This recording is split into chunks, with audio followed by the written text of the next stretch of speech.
이 새벽을 주님과 2부 돌아왔습니다. 이 시간에는 조이풀교회 김정호 목사님의 말씀 보내드립니다.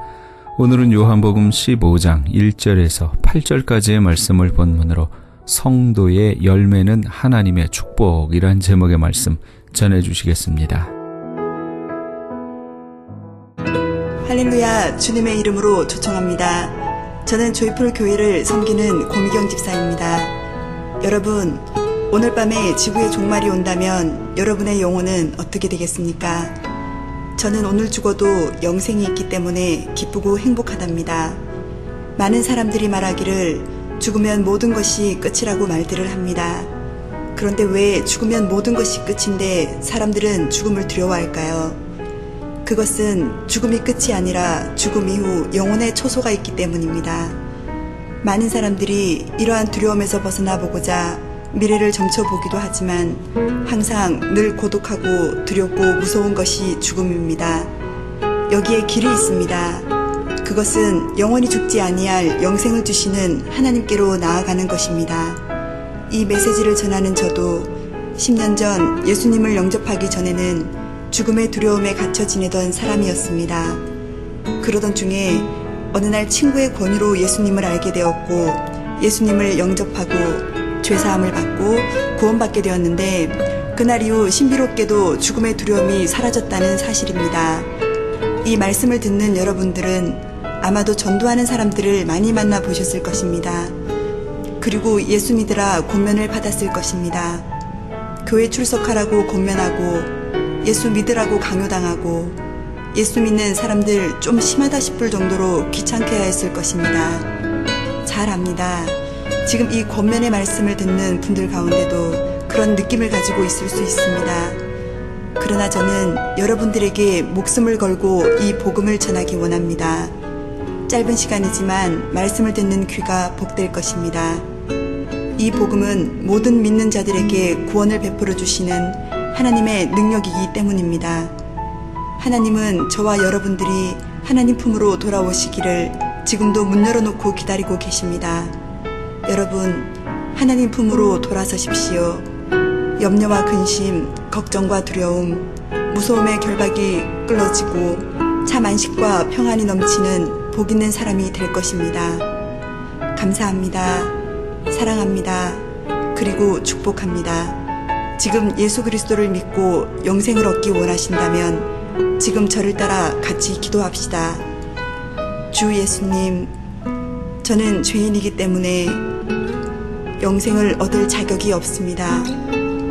그러나 예수님께서 저를 위해 십자가에 죽으시고 부활하사 천국에 처소를 마련해 주신 것을 믿습니다. 이제 저를 구원해 주신 주님을 믿고 저의 죄를 회개합니다. 저에게 주신 영생의 선물을 감사히 받겠습니다. 저의 삶 가운데 오셔서 저를 다스려 주시고 주님 뜻대로 살게 도와주시옵소서. 예수님의 이름으로 기도드립니다.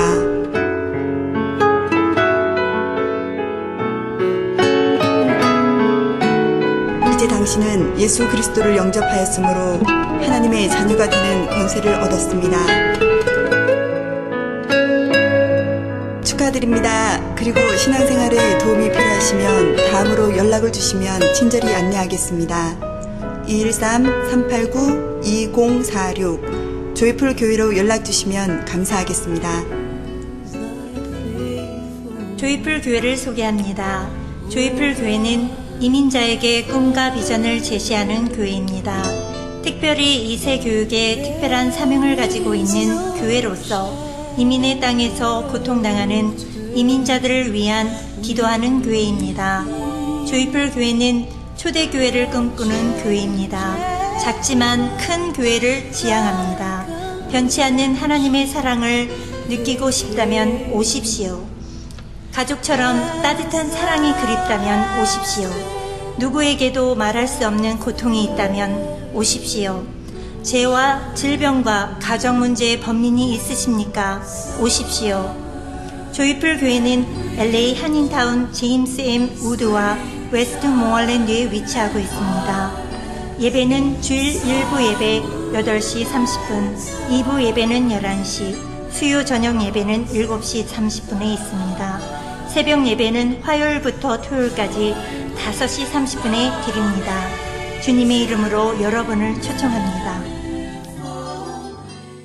성령의 씨앗을 가지고 있는 사람들은요, 그 사람들 주변에 있는 사람들이 항상 치유가 되고 회복이 되고 풍요가 일어나고 평안이 일어나고 번성이 일어나요.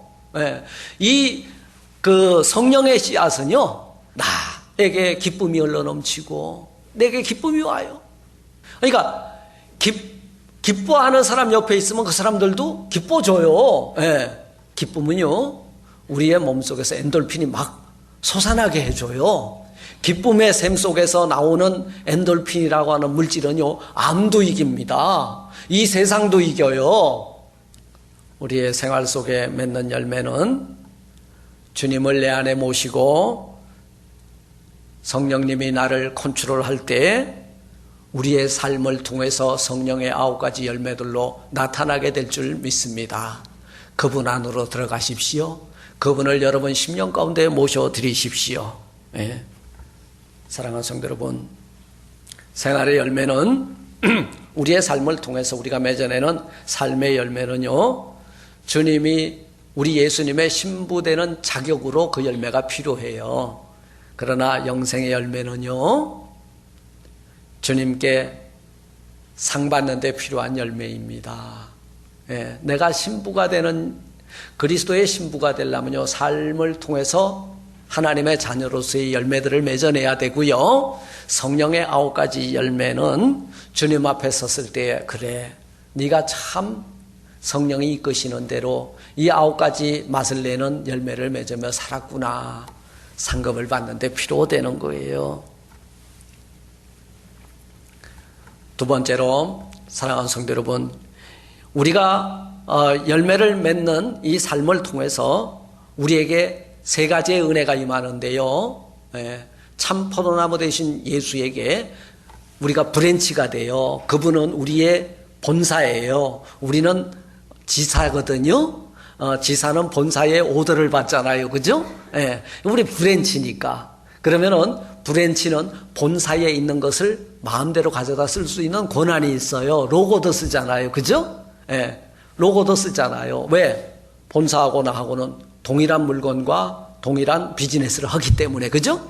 그러면 하나님께서는 이 세상 가운데에 예수를 왜 보냈어요? 영원한 생명을 공급해 주기 위해서 보내셨거든요. 그러면 영원한 생명이신 예수에게 접을 딱 붙여 있는, 여러분, 들포도나무를 맺어내는 내 가지가 딱 잘라져 가지고 여기에 딱 가서 접을 붙이니까 이제부터는 어떤 열매를 맺어요? 참 포도나무에 열매를 맺어난다는 거죠. 그러면은 우리가 참 포도나무 대신 예수에게 접을 붙여서 열매를 맺어내게 되면요, 3가지의 은혜가 임하는데, 그 첫째가 뭐냐? 하나님께서 영광을 받으신다고 오늘 본문은 말씀하고 있습니다. 너희가 과실을 많이 맺으면 8절, 그죠? 내 아버지께서 뭘 받으실 것이요? 영광을 받으실 것이요. 이렇게 말씀하고 있어요. 여러분, 우리 생활 가운데서 예수 그리스도와 접을 붙이고 성령이 이끄시는 대로 따라감으로 여러분 생활 속에서 성령의 열매들을 맺어내는 저와 여러분들이 되시기를 바랍니다.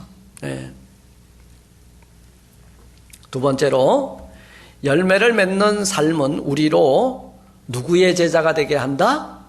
예수님의 참 제자가 되게 한다. 오늘 8절 중반절에 보니까, 하반절에 보니까, 너희가 과실을 많이 맺으면 너희가 누구의 제자가 된다? 내 제자가 되리라. 이 요한복음 15장 전장은요, 16장까지 거의 예수님의 말씀이에요. 너희가 과실을 많이 맺으면, 과실을 많이 맺으려거더니 전제 조건이 뭐예요? 너희가 내 안에, 내가 너희 안에. 그 증거물로 뭐를 보내주셨다? 그 증거물로 성령을 보내주셨다. 그 성령이 워킹을 하게 되면 내가 너희 안에 너희가 내 안에 있다는 증거물로 성령을 보내주셨는데 그 성령이 워킹을 하면 너희가 성령의 9가지 맛을 내는 열매를 맺어내게 되리라. 우리가 사랑, 희락, 화평, 오래 참음 그랬지만요. 성령의 열매는 하나예요. 성령 받은 사람이 맺는 열매예요. 예. 그런데 사랑이 필요한 데는 사랑으로 나타나고 그 열매가 사랑의 맛이 나요. 오래 참음이 필요한 데는 오래 참음이 나시나. 오래 참음의 맛은 무슨 맛일까? 사랑은 무슨 맛이 날까요? 게스해 보는 거예요. 단맛. 사랑의 색깔은 핑크빛 그러겠지. 그럼 오래 참음의 맛은 쓴맛. 맞아요. 예. 오래 참을 줄 알아야 돼. 신앙생활하면 단맛만 나는 게 아니에요. 그죠? 오래 참어요. 인내는 쓰지만 그 열매는 달다처럼 그냥 오래 참으면은 여러분 참을인 자가 세게면 뭘 면한다? 살인을 면한다. 그래서 오래 참으면요. 예. 오늘 현대 우리 가정이 왜 이혼율이 급증하고 있나요? 참질 못해서 그래. 예. 자기 자존심만 상했다 그러면 너 때문에 못 산다고. 그런데 너 때문에 못 사는 게 아니고 나 때문에 못 사는 거예요. 너는 나에게 못 살게 하는 원인을 하나를 줬지만 나는 너에게 3개를 주고 있다는 거예요. 예. 이걸 꼭 명심하십시오. 너 때문에 하려면은 내가 원인이 더 많구나. 오래 참으세요. 참으면요 가정에 화목이 올 줄 믿습니다. 화평의 은사요 그게. 그죠? 예. 열매를 맺는 삶은 예수님의 제자가 된 증거물이구나. 예수님께서 우리를 부르신 이유는요 교인이나 신자로 부르신 게 아니에요. 뭘 만들기 위해서? Make disciple. 우리를 제자 만들기 위해서 부르셨다는 거죠. 예. 제자로 부르심을 받은 증거물이 뭐냐? 제자들의 삶을 통해서 뭐가 나타나야 돼? 성령의 9가지 열매들이 맺혀져야 된다는 거예요. 예. 왜냐하면 그 열매를 보고 나서 너희가 뭐를 알리라? 열매는 현상이라면 열매를 맺어내는 그 나무는 본질이에요. 본질을 알려거든. 열매를 보면 알아. 우리가 사과가 열렸어. 그 나무는 무슨 나무요? 포도가 열렸어. 감이 열렸어. 감나무 보고 이거를 사과나무라 그러면 어디로 가야 돼, 이 사람은? 병원에 가야 돼. 좀 이상한 사람. 감을 보고도 사과나무라 그러면요, 이건 좀 문제가 있는 거예요. 예. 우리가 지금 그러고 있지는 않은가. 그런데 지금 변종의 열매를 맺는 사람들이 있어요. 예. 참 포도나무에게 접을 붙여놨는데 덜 포도를 맺는 사람들. 요거 문제 있는 거예요. 예. 문제 있는 거죠. 왜? 참 포도나무 대신 예수에게 접을 붙였는데 덜 포도를 맺어. 요건 뭐냐 하면 가운데 뭐가 이상한 기운이 들어온 거예요. 요게 이단 사설입니다. 그런 거를 막아낼 줄 알아야 돼.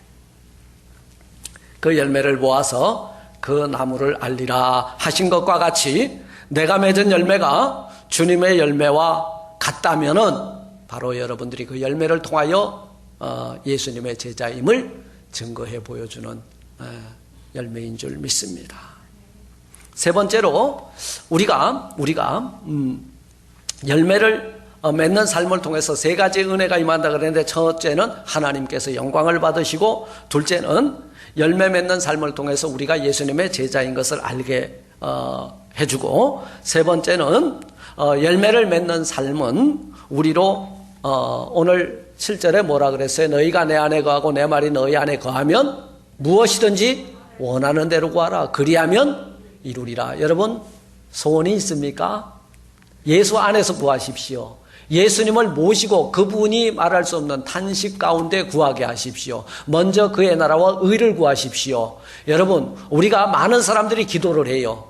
그런데 기도 응답 받는 삶의 비결이 왜 나타나질 않습니까? 내 욕심을 구했기 때문이에요. 내 욕심을 구하지 마십시오. 하나님이시라면 그래 나를 통해서 이 문제를 어떻게 해결하시려고 하시는가를 먼저 발견하십시오. 그리고 구하십시오. 하나님 이것이 하나님의 영광이 된다면 나를 통하여 이루어 영광을 받아 주옵소서. 그러면 여러분 너희가 내 안에 내 말이 너희 안에 거하면 무엇이든지 원하는 대로 구하라. 너하고 나하고 미스티컬 유니온, 신비로운 네가 신앙 고백을 하고 그래 아멘 주 예수여 내 안에 오시옵소서 그래 내가 믿습니다 하고 그 안에 서로 들어가서 신비로운 결합이 이루어져 있거든. 너 내 이름으로 아버지께 구하라. 그리하면 내가 시행하리라. 이런 은혜, 이런 축복을 받으십시오. 그래서 이 열매는 우리가 하나님 앞에 예수 그리스도 안에서 그분께 구할 때에 여러분 응답은 우리의 기도의 열매예요. 할렐루야. 네, 응답 열매잖아요. 기도하니까 우리 눈앞에 현실로 드러났잖아요. 그죠? 예수 안에서 그분의 이름을 의지해서 구했단 말이에요. 너희가 내 안에 내가 너희 안에 있으면 무엇이든지 원하는 대로 구하라. 그리하면 내가 이루어 주리라. 이게 응답이죠. 응답이 열매예요. 이런 열매 맺는 삶을 산다는 거예요. 마지막으로 그러면 우리는 어떻게 주님과 연합하여 열매 맺는 삶을 살 수 있겠는가? 어떻게 주님과 연합하여 열매 맺는 삶을 살 수 있을 것인가? 지금까지는 육신의 현저한 술 취함과 방탕함과 당짓는 것과 분냄과 시기, 질투, 교만 이런 열매를 맺으며 살았는데 어떻게 하면 성령의 9가지 열매를 맺으며 한번 생각해 보세요. 아니 사랑의 열매가 좋겠어요? 미움의 열매가 좋겠어요? 다툼의 열매가 좋겠어요? 연합의 열매가 좋겠어요? 화합의 열매가 좋겠어요? 어떻게 주님과 연합하여 열매 맺는 삶을 살 수 있을까? 오늘 저는 이 말씀을 통해서 여러분들에게 키워드를 제공해 드리기를 원합니다. 첫째로 내가 예수 안에 내가 예수 안에 예수가 내 안에 거하면 된다 그 말이에요. 이게 비법이 내가 예수 안에 예수가 내 안에. 내가 예수 안에 들어가려고 하는데 가장 큰 장애물이 뭐였어요? 죄잖아요. 그거요 회개하면 됩니다. 내려놓으면 됩니다. 욕심 내려놓으면 됩니다. 나의 나 된 것 하나님의 은혜로 됐다 그랬잖아요. 내가 지금까지는 육체 가운데 살았지만 이제는 내 안에 그리스도께서 사신 것이라 그랬잖아요. 갈라디아서 2장 20절에. 그 안에 들어가서 사세요. 그분을 모시고 사세요. 그러면은 주님이 기뻐하는 성령의 9가지 열매를 맺어내게 될 줄 믿습니다. 우리가 무엇을 먹든지 마시든지 하나님의 영광이라 그랬잖아요. 요한복음 6장 56절에 보니까 내 살을 먹고 내 피를 마시는 자는 내 안에 거하고 나도 그 안에 거하나니. 이 거한다는 건 함께 있다는 거거든요. 임마누엘 한다거든요. 그러면 내 살을 먹고 내 피를 마시는 자, 이게 뭘까? 성찬이잖아요. 우리 예수님은요 마지막 제자들과 마지막 떡상을 나눴거든요. 그 떡상이 뭐냐 하면 당신의 생명을 찢어서 우리에게 나누어 주신 거예요. 내 살을 먹는 자는, 내 피를 마시는 자는 언약의 피와 영생의 떡을 나누어 주시고 당신의 사역을 마감하신 거예요. 그러니까 우리가 먹든지 마시든지 다 하나님의 영광이라 하면 내가 이 떡을 대할 때도 하나님이 나에게 주셨다는 이 믿음을 가지고 대하고 이 말씀을 들을 때도 생명의 떡이라고 하는 기본적인 그 믿음을 가지고 받아 먹으라는 거예요. 그러면 이 말씀이 여러분들을 영원한 생명의 열매를 맺으며 살게 해주실 줄 믿습니다. 그리고 우리가 성찬을 할 때도요 무엇을 생각하고 이 떡을 대해야 돼요? 영생을 생각하고 먹어야 돼요. 그리고 이 잔을 마실 때는요 이 잔을 마실 때는 우리의 죄를 덮어주시는 예수 그리스도의 보혈을 생각하며 마셔야 된다는 거예요. 그리고 이 떡과 이 잔에 참여할 때에 예수 그리스도께서 내 안에 들어오시고 내가 그 안에 들어간다고 하는 이 신비로운 믿음의 은혜 속으로 내가 들어갈 수 있는 그 축복의 통로가 성만찬인 줄 믿습니다. 예. 그리고요 우리가 어떻게 주님과 연합하여 열매 맺는 삶을 살 수 있을까요? 둘째로는요 하나님의 말씀을 따라 사십시오. 그러면 주님과 연합하여 사는 거예요. 예. 내가 아버지의 계명을 지켜 그의 사랑 안에 거하는 것 같이 너희도 내 계명을 지키면 내 사랑 안에 거하리라. 우리 하나님의 아들이신 예수님이요 이 세상에 오셔서 인생 매뉴얼이 뭐였어요? 예수님의 인생 매뉴얼이 뭐예요? 하나님의 말씀이 인생 매뉴얼이었어요. 신앙의 매뉴얼이었어요. 그러니까 오늘 이 10절 읽진 않았습니다마는 내가 아버지의 계명을 지켜 그의 사랑 안에 거하는 것 같이 우리 예수님이 누구의 계명을 지켰어요? 하나님의 계명을 지켜 그 사랑 안에 거한 것 같이 우리에게도 말씀을 줬어요. 너희도 내 계명을 지키면 누구의 사랑 안에 거하리라? 예수 그리스도의 사랑 안에 거하리라. 이 말씀을 따라 살면 예수 그리스도 안에, 그 사랑 안에, 영원한 생명 안에, 천국 안에 살게 될 줄 믿습니다. 그리고 세 번째로 이 사랑을 통해서 우리는 주님과 함께 동행하며 살 수 있다는 거예요.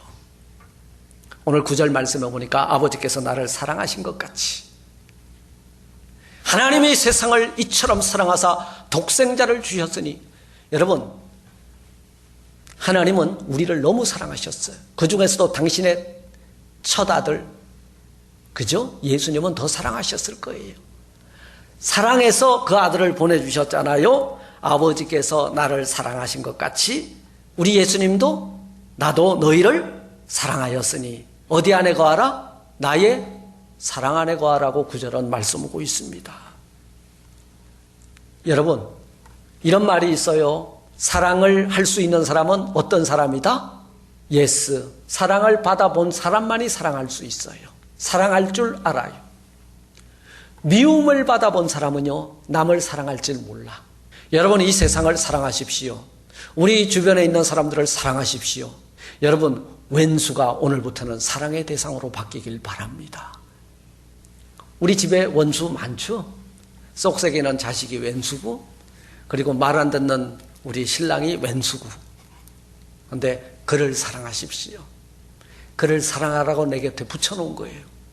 우리의 주변에 내가 만나는 모든 사람들은 무슨 대상? 사랑의 대상이에요.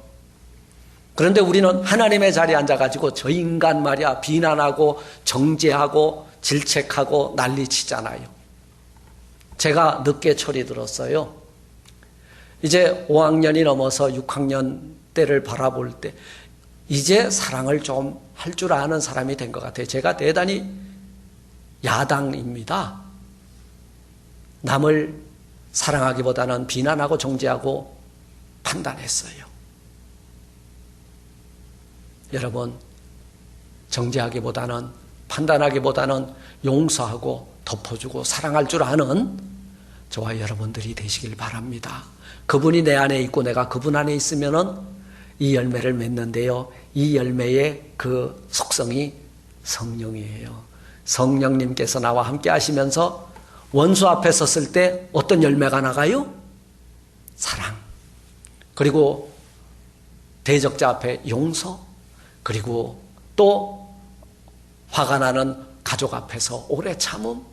그리고 겁 안 죽게 된 사람 앞에서는 자비를 베풀어주는 선한 사마리아 사람처럼 이렇게 나가게 돼 있어요. 방향이 틀리면 용서가 필요한 데는 용서가 나가요. 비난 안 나가요. 그리고 또 당 짓는 데 가면요, 이 사람이 있으면요 화목이 와요. 피스메이커가 되는 거예요. 그저 수군거리고 당 짓고 분내고 난리를 치는데 이 사람만 가면요 다 가라앉아요. 여러분, 성령 받은 증거물이 열매로 나타나게 될 줄 믿습니다. 말씀을 맺습니다. 인생을 좀 더 잘 살고 좀 더 많이 가지고 높은 자리에 앉고 그리고 좀 더 먹고 마시는데 더 관심 가지고 연락을 즐기는데 쓰기에는 우리 인생이라고 하는 시간이 너무 아까워요. 모든 만물이 무르익어서 추수의 낫을 기다리고 있는 이때에 여러분들의 생활의 열매와 성령의 열매로 하나님께 영광 올려드리는 저와 여러분들 되시기를 바랍니다. 이 열매를 맺으려면요, 내가 저 안에, 저가 내 안에 들어와야 되고요. 그리고 그 말씀에 순종하며 갈 때에 우리의 삶을 통해서 열매가 맺히는데 그 열매 속에 하나님의 나라가 있고 그 열매 속에 기쁨이 있고 희락이 있고 화평이 있고 오래 참음이 있고 사랑이 있고 온유가 있고 절제가 있고 충성이 있는 줄로 압니다. 사랑하는 성도 여러분, 이번 가을의 추수의 계절에는 이렇게 풍성한 열매로 하나님께 영광 올려드리는 우리 성도님들 되시기를 주님의 이름으로 축원합니다. 예, 성령의 충만함으로 성령의 열매 맺어서 하나님의 자녀로도 부끄럽지 않기를 바라고요. 오직 성령의 열매는 사랑, 희락, 화평, 오래 참음, 자비와 양성과 충성과 온유와 절제라 했어요. 이것을 금지할 법이 없다 그랬어요. 이것이 성령 받은 사람들이 살아가는데 대적할 자가 없고 막을 자가 없다는 거예요. 여러분들이 가서 딱 서 있으면요, 그냥 사랑이 흘러 넘치게 돼 있어. 온유가 흘러 넘치게 돼 있다는 거예요. 에베소서 5장 9절로 11절은 말씀합니다. 빛의 열매는 모든 착함과 의로움과 진실함에 있느니라. 주께서 기뻐하실 것이 무엇인가 시험하여 보라. 여러분, 시험해 보라 그랬어요. 예. 주님이 기뻐하시는 것이 뭐냐? 성령의 9가지 열매를 맺으며 살 때요, 그 시험은 다 통과해요. 너희는 열매 없는 어둠의 일에 참여하지 말고 도리어 책망하고 빛의 자녀로서 성령의 9가지 열매를 맺으며 살라고. 참 포도나무 되신 예수님, 오늘 우리에게 오셔서 너는 가지다 했습니다. 가지가 열매를 맺지 않으면 제거해버리고 너희가 열매를 잘 맺으니 전지를 해가지고 내년에는 더 많은 열매를 맺을 수 있도록 악행과 그리고 허랑방탕함과 육신의 현재인 그 열매 무성한 가지와 잎은 제거해 주리라 말씀하고 있습니다. 주여 말씀하시고 그 말씀이 내 안에 들어와 계시고 내가 예수 안에 들어가서 우리 주님이 기뻐하는 아름다운 열매 풍성히 맺는 저와 우리 교회와 우리 자녀들과 그리고 이 땅에 사는 그리스도인들이 되게 해달라고 간절히 기도하면서 여러분들이 먼저 성령의 충만의 열매들을 맺어내는 복된 성도들 되시기를 주님의 이름으로 축복합니다.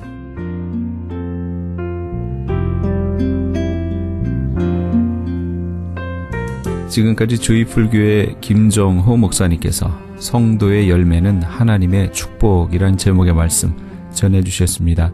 조이풀교회는 제임스 무드와 웨스트모어랜드가 만나는 곳에 위치하고 있습니다. 신앙상담이나 교회에 대해서 좀 더 자세히 알기 원하시는 분은 전화 2213-389-2049 213지역 389-2049 조이풀교회로 연락주시기 바랍니다.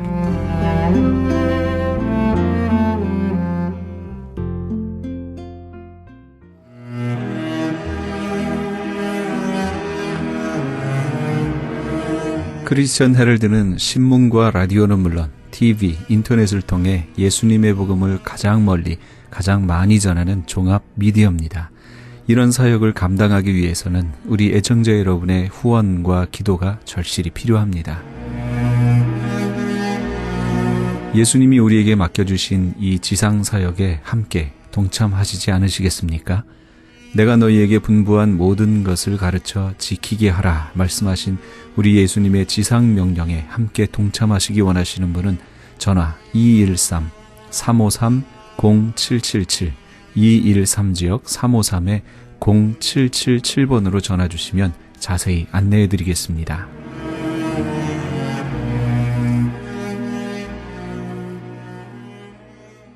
지금 여러분께서는 AM 1650과 인터넷을 통해 미 전역과 전 세계에서 하와이에서는 AM 1540으로 방송되는 크리스천 헤럴드의 이 새벽을 주님과 2부 함께하고 계십니다.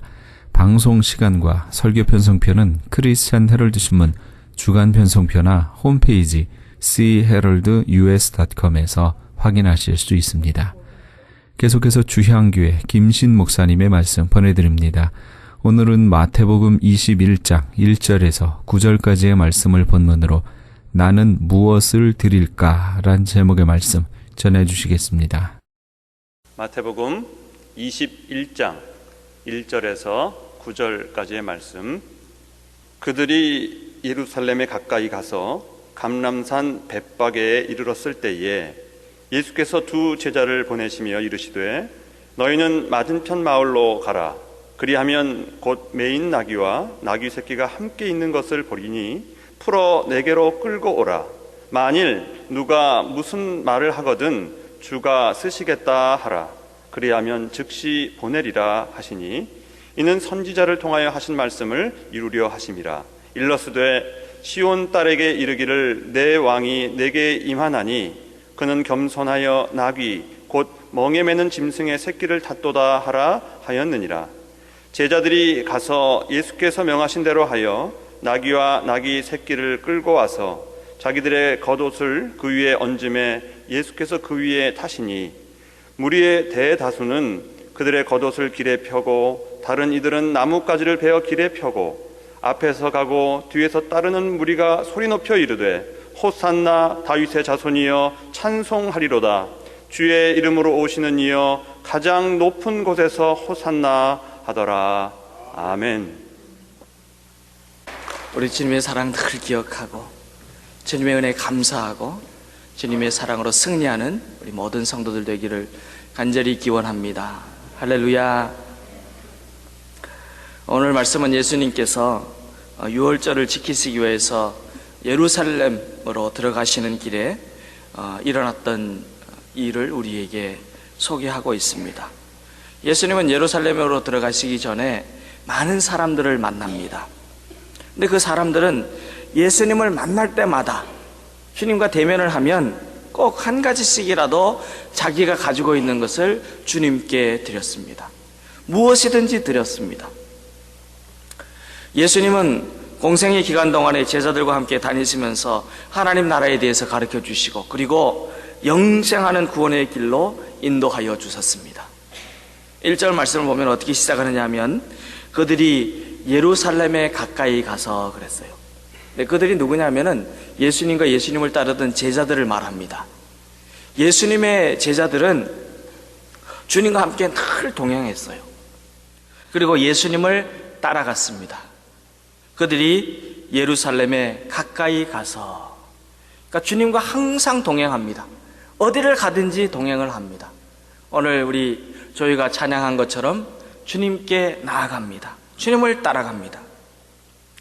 그런데 예수님을 따른다고 하는 말은 삶 자체를 주님께 드린다 하는 그런 의미를 가지고 있습니다. 제자들은 자신의 삶, 자신의 생각, 자신의 환경을 모두 내려놓고 삶 전체를 주님께 드리며 따라갑니다. 예수님께서 감난산 백박에 이르렀을 때에 두 제자를 맞은편 마을로 보내십니다. 이제 예루살렘으로 들어가시기 위해서 예루살렘의 건너편에 있는 감람산에 가셔서 제자들을 이제 예루살렘으로 보냈습니다. 이 감람산은 예루살렘 동편에 있는 언덕인데 예루살렘보다는 조금 높은 곳이에요. 그렇기 때문에 그곳에 서면은 예루살렘의 아름다움이 한눈에 다 바라볼 수 있는 그런 곳입니다. 감람산은 예루살렘으로 들어가는 관문이기도 합니다. 예루살렘으로 들어가려면 꼭 감람산을 지나서 벳박의 골짜기를 건너서 예루살렘 성으로 들어가게 됩니다. 근데 예수님께서 감람산에 이르렀을 때에 두 제자를 맞은편으로 보내시면서 가서 보면 나귀와 나귀 새끼가 함께 있는데 풀어서 끌고 오라 그렇게 말씀하세요. 1절과 2절을 말씀해 보면 이 두 제자가 누구인지 우리는 자세하게는 알 수가 없습니다. 누가복음 22장 8절에 보면은 이 두 사람이 베드로와 요한이라고 우리에게 가르쳐 줍니다.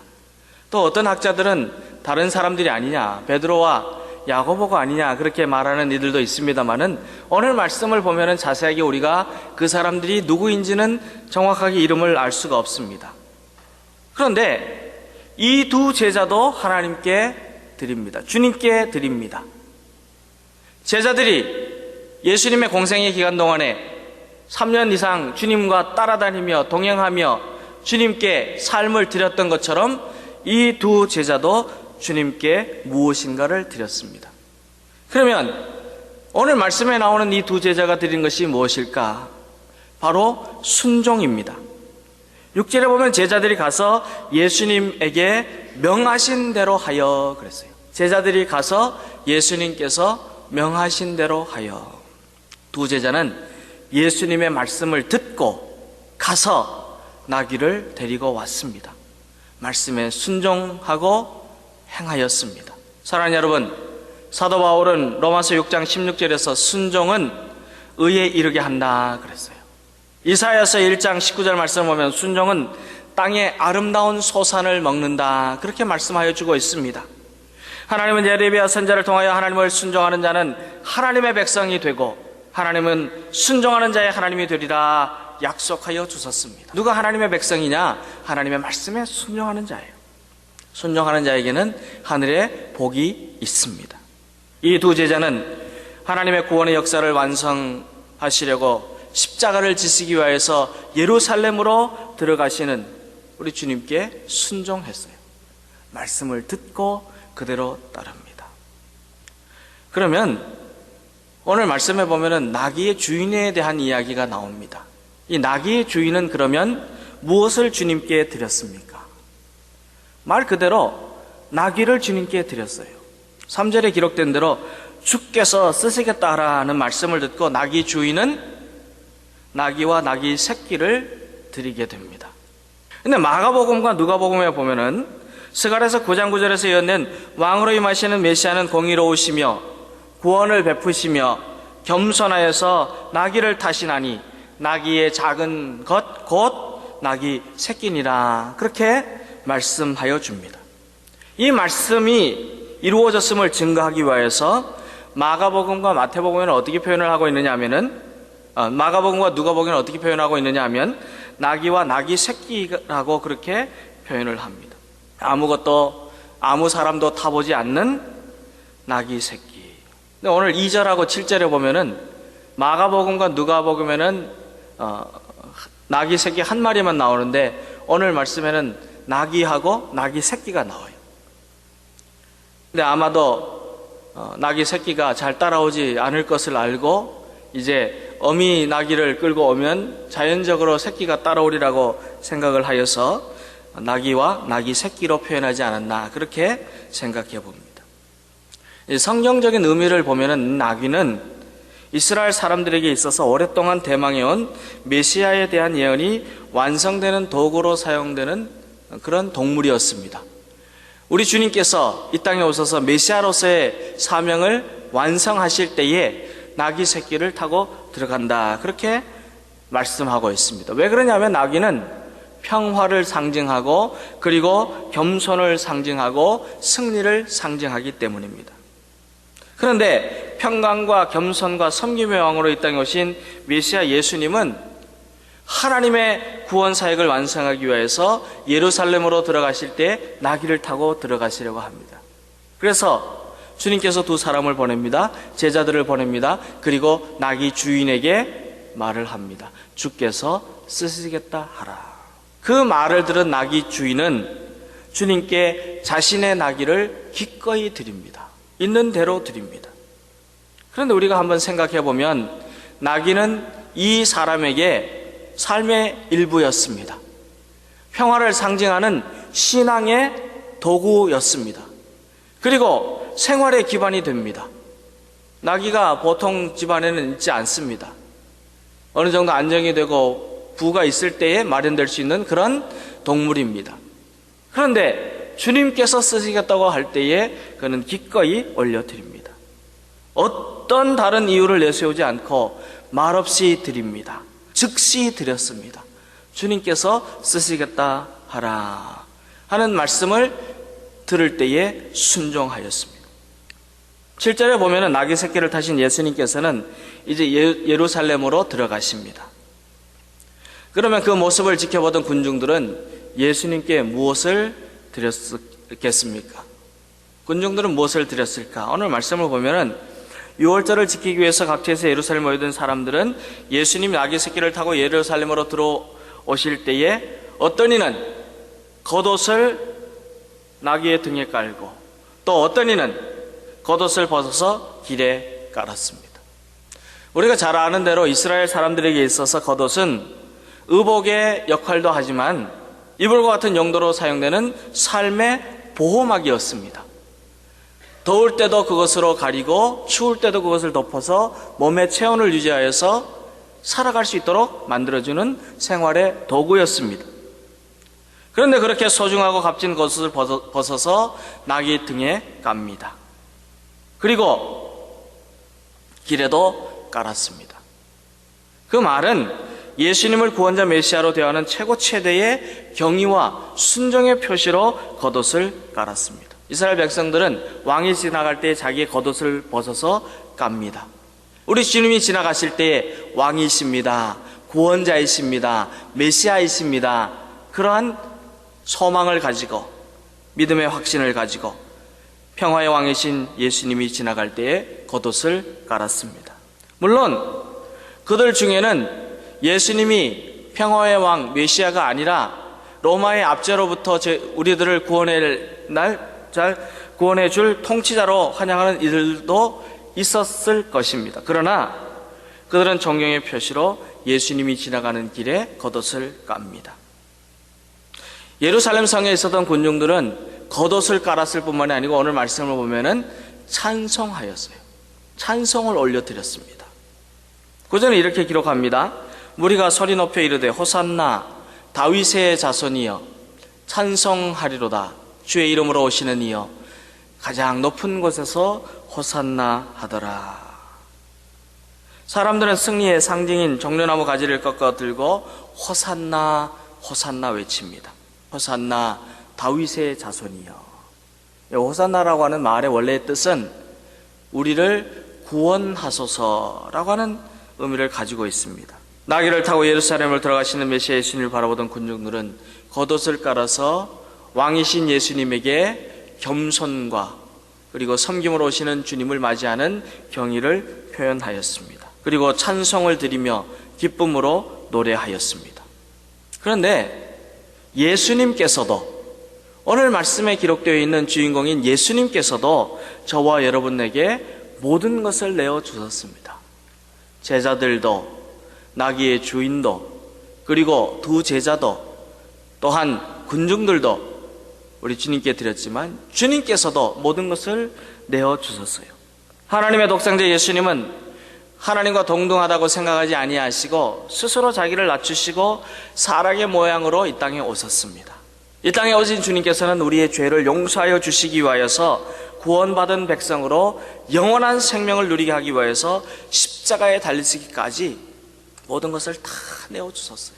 십자가에 달리셔서 조롱받으시고 채찍에 맞으시고 능력을 받으시고 침뱉음을 당하시고 찔리시고 상하시고 못을 박히시고 물과 피를 한 방울도 남김없이 다 흘리시면서까지 저와 여러분을 위해서 쏟아부어 주셨어요. 그리고 우리에게 주신 것이 무엇이냐? 영생의 은혜를 주셨어요. 영원히 사는 은혜를 주셨어요. 예수님께서는 잡히시던 날 밤에 제자들과 마지막 유월절 식사를 하시면서 떡을 떼어주시고 잔을 나누어 주셨습니다. 예수님은 우리의 죄악을 싸매시기 위하여서 몸이 찢기시고 죽으셨습니다. 죽은 주님의 찔림이 우리의 허물을 고치고 주님께서 채찍에 맞으셨기에 우리가 나음을 입었고 주님이 우리의 고통을 대신 받고 우리의 슬픔을 대신 겪으셔서 우리는 기쁨을 누리게 되고 평안을 누리고 우리의 아픈 병, 육신, 상한 마음이 고침을 받게 되었습니다. 주님이 십자가에 달리시기까지 다 내어주셨어요. 예수님은 우리의 죄악을 용서하시기 위하여서 물과 피를 흘리시고 죽으셨습니다. 그가 채찍의 고통, 못 박히는 고통, 가시관의 고통, 창에 찔리는 고통을 참으시며 흘리신 피가 우리를 정결하게 합니다. 새롭게 합니다. 우리를 고치시고 회복하시고 치유하여 주십니다. 예수의 피밖에 없어요. 여러분들 마음이 답답하고 참으로 힘이 들고 여러분들의 삶에 풀리지 않는 것들이 있다면 예수의 보혈을 찬송하세요. 주님께 날마다 보혈의 찬송을 올려드리십시오. 주님의 보혈이 우리를 새롭게 하는 능력이 있습니다. 예수님은 저와 여러분에게 모든 것을 내어주셨습니다.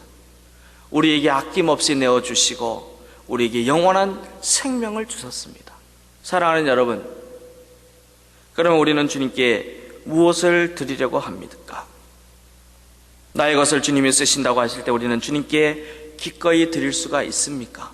주님이 내 물건, 내 소유, 내 재능, 내 삶, 내 가족, 내 자녀, 내 생애, 내 목숨을 쓰시겠다고 하면 우리는 주님께 드릴 수 있습니까? 인도의 어느 부락에 선교를 하던 한 선교사가 전도하려고 수차례나 만난 어느 여인을 어느 날 아침에 만났습니다. 이 여인이 두 아들을 양손에 잡고 어디론가 급하게 가고 있었어요. 그 중에 한 아이는 조금 어려 보이는데 아주 잘생기고 똑똑하고 매우 건강해 보였습니다. 근데 반면에 좀 더 나이가 많이 들어 보이는 아이는 몸을 떨고 침을 흘리고 있었어요. 한눈에 보아도 저 큰아이가 정상이 아니구나 하는 것을 쉽게 알 수가 있었습니다. 선교사는 여인에게 어디를 가느냐 그렇게 물어봅니다. 그러나 그녀의 대답은 선교사에게 충격을 주었습니다. 저는 저의 죄를 속죄하기 위해서 우리 부족의 신에게 이 두 아이들 중 하나를 제물로 드리기 위해서 갑니다. 그리고 강으로 갔습니다. 인도에는 힌두교가 있는데 남편이 죽으면 아내도 함께 매장하는 사티라고 하는 그런 악습이 있습니다. 또 가정에 우환이 있거나 또한 여러 가지 어려운 문제를 풀기 위해서는 자녀를 겐지스 강의 여신에게 던지면서 강에 빠져 죽게 하고 그리고 제물로 바치는 그런 일도 있었습니다. 인도에서 선교하는 이 선교사님이 이 여인을 봤을 때 바로 그 일을 하려고 데리고 가는 것이 틀림없었습니다. 이 선교사는 그들의 종교 습관을 잘 알고 있었기 때문에 어떤 말로도 이 여인의 행동을 만류할 수가 없었습니다. 예수 그리스도의 구원의 복음을 전하여도 듣지 않았습니다. 진리의 말씀을 선포하여 마음을 바꾸려고 하여도 이 여인은 막무가내였습니다. 그 여인의 비장한 결심을 꺾을 수가 없었습니다. 이 선교사도 참으로 답답하고 그리고 난처한 마음으로 하나님께만 기도하고 있는데 며칠 후에 그 여인을 찾아보기로 하였습니다. 그리고 그 여인을 찾아가서 조심스럽게 말을 건넵니다. 아이들에 대해서 차마 물을 수가 없었는데 그때 마침 방에서 몸이 좀 성하지 아니하는 아이가 몸을 흔들면서 나왔습니다. 선교사는 참으로 다행이다 하는 생각을 가지고 이 여인에게 물어봅니다. 작은 아이는 어디 놀러 갔나요? 그렇게 물어봤더니 이 여인의 표정이 굳어버립니다. 그 모습을 보면서 이 선교사가 내가 참 실수했구나 하는 것을 알게 되었습니다. 잠시 후에 침묵이 흐르고 난 다음에 여인이 목소리를 가다듬고 말문을 엽니다. 기억 못하세요? 지난번에 만났을 때 제가 우리 신들에게 이 아이들 중 하나를 제물로 드리러 강으로 간다고 말하지 않았습니까? 그랬어요. 선교사가 깜짝 놀랐어요. 생각했던 일이 일어났습니다. 정말로 자기 아이를 제물로 드리는 것이다 하는 그런 마음이 들면서 너무 놀랐습니다. 그런데 왜 큰 아이는 드리지 않느냐? 보통 장자를 드리는데 왜 큰 아이는 드리지 않고 작은 아이를 드렸을까? 그래서 물어봅니다. 왜 큰 아이는 드리지 않고 작은 아이를 드렸습니까? 그러자 이 여인이 놀라면서 이렇게 대답을 합니다. 당신은 당신의 신에게 그렇게 하는지 모르지만 우리는 우리 신에게 가장 좋은 것을 드립니다. 그랬어요. 선교사는 너무도 충격을 받았어요. 그리고 자기의 선교가 얼마나 허구였던가를 발견하게 됩니다. 저 무지몽매한 종교인도 그들의 신에게는 최상의 것을 드린다 하는 이 믿음을 가지고 사는데 나는 무엇을 주님께 드리는가?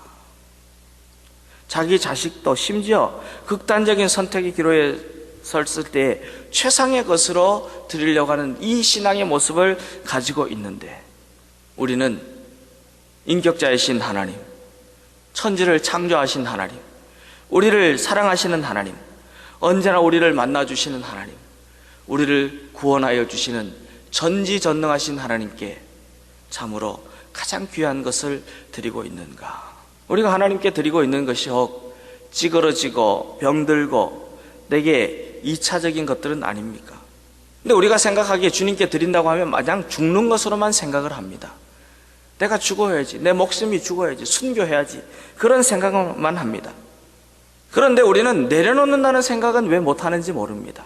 우리 인생의 주인이 되시는 주님께 주님을 위해서 주님이 필요하신다면 필요하신 대로 주님의 뜻대로 사용하도록 맡기는 삶이 주님께 드리는 삶인데 왜 맡기지 못하느냐는 겁니다. 저와 여러분이 주님이 쓰시도록 내어놓는다면 주님의 뜻대로 주님의 방법으로 사용하십니다. 우리가 먼저 결정해서 주님이 이렇게 쓰신다, 저렇게 쓰신다, 주님이 이렇게 할 것이다, 주님은 저렇게 할 것이다. 왜 우리가 먼저 결정하고 일을 합니까? 내 삶은 이럴 것이다, 앞으로 내가 이렇게 될 것이다, 내 계획은 이럴 것이다. 그리고는 그것만 바라보고 갑니다. 내가 가지고 있는 전부를 주님께 내려놓고 주님께서 나를 사용하여 주신다는 이 믿음을 가지고 맡기는 삶은 어디에 가 있습니까? 아브라함은 하나님께서 백세해 주신 귀한 아들을 제물로 바치라 말씀하실 때에 어떤 마음이었습니까? 아브라함은 하나님의 말씀을 듣고 모든 것을 내려놓고 하나님이 하나님의 방법으로 역사하시도록 아들 이삭을 제물로 드리려고 하였습니다. 순종합니다. 내려놓습니다. 그때 하나님의 음성은 아브라함을 만나하며 이삭 대신에 준비하신 어린 양을 제물로 드리게 하십니다. 그러면서 우리에게 말씀하십니다. 여호와 이레, 하나님이 예비하신다. 하나님은 언제나 믿음으로 준비하는 성도, 믿음으로 주님께 맡기며 자신의 모든 것을 내려놓는 성도들을 위하여서는 하나님의 것으로 준비하여 주십니다. 여러분은 무엇을 주님께 드립니까? 사랑하는 성도 여러분, 예수 그리스도의 피로 새 사람 되게 하시고 새 생명 누리게 하시고 새 하늘과 새 땅에 들어가서 영원토록 주님과 함께 하나님 나라의 백성이 되게 계신 하나님의 은혜에 우리는 무엇인가를 드릴 수 있어야 합니다. 내려놓을 수 있어야 합니다. 저와 여러분은 가장 가치 있는 예배, 가장 가치 있는 예물, 가장 가치 있는 재능, 가장 가치 있는 삶을 하나님께 드릴 줄 아는 그런 믿음의 사람들이 될 수 있기를 바랍니다. 이러한 믿음의 사람들이 되어서 우리를 통하여 주님의 일들이 온전하게 이루어가게 되기를 간절히 기원합니다.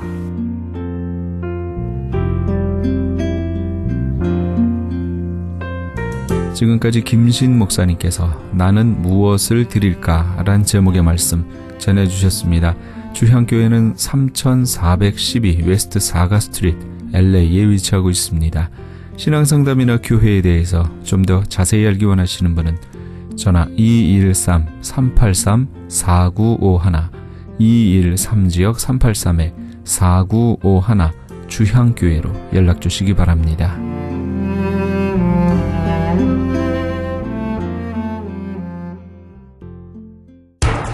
기적의 영양제 M3를 아십니까? 무슨 병에 걸렸던지 큰 효과를 준다는 그 신비한 기적의 영양제. 혈액에 영양을 공급하여 힘이 생기니까 피곤하지 않고 이제는 지팡이 없이 걸을 수 있다고 많은 분들이 간증을 합니다. 혈액 해독, 기력 회복, 뼈 골수 영양 공급, 심장, 뇌, 혈전 용해. 유태인 회사가 제조한 특수 영양제 M3. 혈액 순환을 잘 되게 하는 최고급 영양제 M3. 크던 작던 아픈 곳이 있다면 M3. 213-435-9600, 213-435-9600번입니다. 정직한 마음으로 권해드립니다.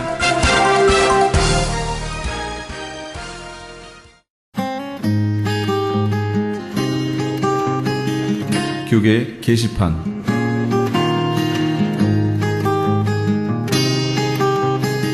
미주지역 목회자 초청 계시록 세미나가 정대철 목사가 담임으로 심호하는 프레이즈 교회에서 박만영 목사를 강사로 열립니다. 전 세계는 무서울 정도로 주님의 재림의 때가 다 됐음을 알려주는 종말의 징조들을 쏟아내고 있습니다. 이제는 정말 깨어 일어나 등불을 예비해야 할 때입니다. 성도들을 진심으로 예수님의 마음으로 사랑한다면 성도들을 주님께 드리기 원하는 중매쟁이 목회를 바울 사도처럼 감당해야 합니다. 광고를 보신 목회자님들께 간곡히 부탁드립니다. 예수님의 다시 오심을 바라보며 등불을 예비하시는 종들이 되시기 바랍니다. 본 세미나는 대한예수교 장로회 미주 백성노회가 주최하며 마라나타 사역연구소의 주관으로 열립니다. 장소는 한인타운 인근 피코와 켄모어가 만나는 곳 2668 웨스트 피커 블루버드에 있는 프레이즈 교회이며 일시는 10월 14일 월요일부터 16일 수요일까지 오전 10시에서 오후 5시까지입니다. 참가 자격은 성도면 누구나 가능하며 참가비는 20불입니다. 깨어 선지자적 사명으로 주님의 다시 오심을 증거하고 주님의 길을 예비하실 주의 종들을 찾는 본 세미나에 함께 동참하시기 바랍니다. 2013 LA 오렌지 카운티 청년 청소년을 위한 부흥 집회가 오버플로잉 주최로 열립니다. 이번 오버플로잉 워십 컨퍼런스는 특별히 한국, 중국, 일본 교회의 연합을 목적으로 열리게 되며 강사는 서울 넘치는 교회 담임인 이창호 목사와 미국 오버플로잉 교회 담임인 강신승 목사입니다. 일시는 10월 18일 금요일은 오후 7시 반에, 19일 토요일은 오전 10시에서 오후 10시까지 있게 되며 18일 금요일에 오신 선착순 100명에게는 오버플로잉 2집 앨범을 증정합니다. 좀 더 자세한 문의는 714-351-3437, 714지역 351-3437번으로 문의하시기 바랍니다. 이영선 목사가 단장으로 있는 남가주 미랄 선교단에서 제16회 장학기금 모금 후원의 밤 행사를 개최합니다. 남가주 미랄 선교단은 지난 2001년부터 지금까지 총 149만 6,600달러의 장학금을 지급해왔으며 올해에는 94명의 장애우 학생들에게 15만 8천 달러를 수여하기도 했습니다. 특별히 이번 찬양의 밤 행사에는 CCM 가수 소향과 아메리칸 아이돌 한희준 군이 각각 초청될 예정입니다. 일시는 10월 25일 금요일에는 ANC 온누리교회에서, 10월 26일 토요일에는 남가주 사랑의 교회에서, 10월 27일 주일에는 베델 한인교회에서 있을 예정입니다. 좀 더 자세한 문의는 714-522-4599, 714지역 522국에 4599번으로 하시기 바랍니다. 교계 게시판에 대한 좀 더 자세한 사항은 크리스천 헤럴드 신문 교계 소식란을 참조하시기 바랍니다.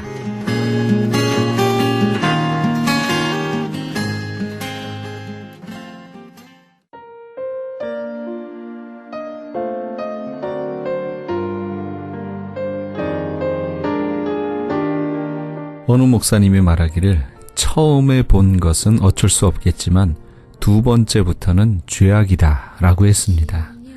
네, 죄의 습관성. 이 세상에서는 어느 누구라도 자기는 죄에서 언제든지 빠져나갈 수 있다고 장담하지 못합니다. 한번 죄에 빠져들기 시작하면 그것이 나쁘다는 것을 알고 또 벗어나야 한다는 사실을 알면서도 다시 그 죄를 반복하는 것이 우리 사람의 습성이지요. 단순한 육체적 만족을 위한 성행위가 그렇고 묘한 기분을 만드는 마약이 그러며 또 돈의 욕심을 느껴 행하는 각종 범죄들이 그처럼 대부분 단 한 번의 실수로 끝나지 않고 반복되어 나타납니다. 그래서 성경은 죄의 모양이라도 버리라고 가르칩니다.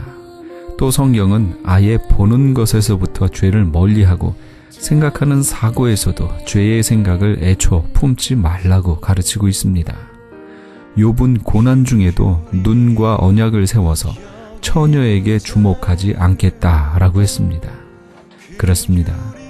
우리도 죄에서 우리 자신을 지키기 위해 죄의 모양이라도 버리는 그런 하루가 되어야겠습니다. 이 프로그램은 먹는 음이온 TM 포뮬러를 취급하는 효과적 교류 소문난 내처 영양제 센터와 이민법을 전문으로 하는 김한주 변호사 사무실에서 도움 주셨습니다.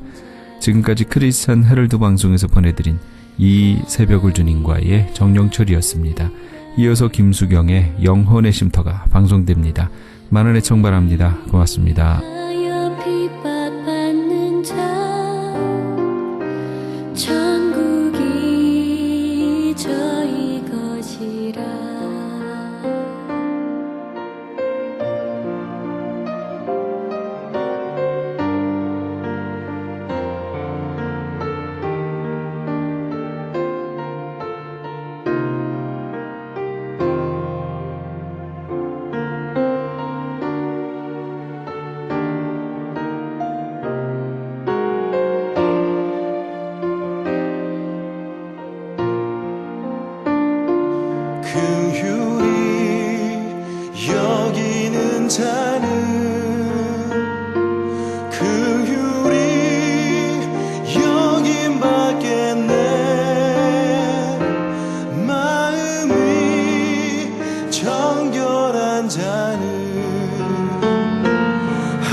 편견